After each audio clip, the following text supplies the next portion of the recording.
pense que plusieurs se souviennent du fameux octobre de 1987, où il y a eu une chute de la bourse. Et puis tous ceux qui avaient des actions en bourse s'en souviennent, j'en suis certain. Et j'étais de ceux-là. Québecor a pris donc la décision de se défaire de plusieurs assistants et adjoints.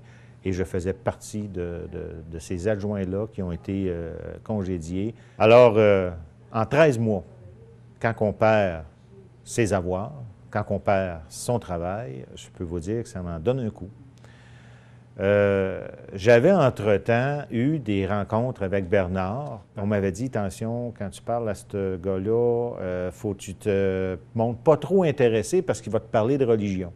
Alors, j'ai commencé à travailler avec Bernard, j'ai commencé à parler avec Bernard, j'ai commencé à même fréquenter Bernard. On se voyait pour le golf, on se voyait de temps en temps pour des petits soupers en tête-à-tête. J'aimais bien ça, parce que Bernard, c'est un gars qui écoute, et c'est un gars qui dit certaines paroles qui m'intéressaient. Il parlait de la Bible, il parlait des prophéties, il m'expliquait le rapport des prophéties avec les choses qui se sont passées, les choses années, puis je trouvais ça intéressant. Puis je me posais la question, comment ça se fait que mon ami prêtre ne m'a jamais entretenu comme un dessinateur industriel comme Bernard m'entretient? Alors, au début du souper, c'est bien évident que j'ai commencé à me plaindre. J'ai dit à Bernard, « Bernard, ça n'a pas de bon sens, regarde, là. La perte de mes placements, la perte de mon emploi, et maintenant, je peux dire que je m'en allais vers la perte de ma famille. » Parce qu'en effet, Sylvie m'a mentionné que s'il n'y avait rien qui changeait, qu'on s'en allait vers le divorce. D'ailleurs, elle m'a confirmé qu'elle avait déjà entrepris des démarches pour ça.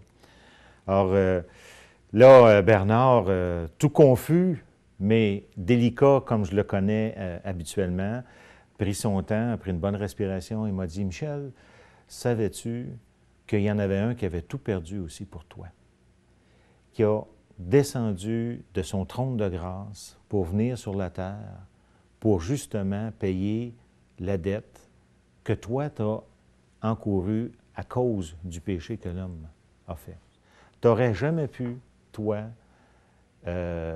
comprendre ces choses-là si ça ne t'était pas arrivé. » J'ai dit à Bernard, Bernard, mais pourquoi tu ne m'as pas dit ça avant? J'aurais pu prendre la décision avant que tout ça m'arrive.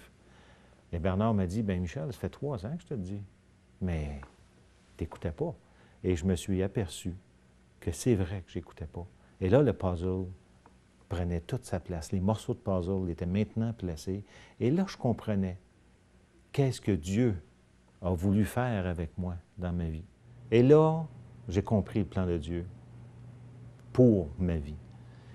Et je n'ai pas pu faire autrement que d'arrêter, de regarder Bernard et de dire, « Bernard, tu viens de m'apprendre une chose merveilleuse.